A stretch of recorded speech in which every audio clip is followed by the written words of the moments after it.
National Weather Service in Wilmington has issued a severe thunderstorm warning for northeastern Hamilton County, southeastern Butler County, northern Claremont County, northwestern Brown County, Warren County, southwestern Clinton County until 7 p.m.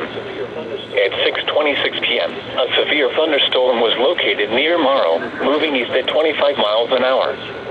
Hazard, 60 miles an hour wind gusts. Source, radar indicated. Impact, expect damage to trees and power lines.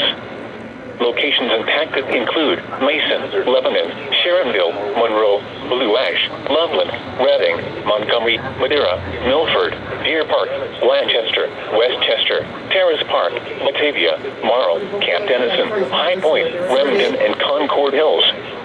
This includes the following interstates: I-71 in Ohio between mile markers 12 and 41. I-75 in Ohio between mile markers 21 and 29. The following interstates: I-71 in Ohio between mile markers 12 and 41. I-75 in Ohio between mile markers 21 and 29.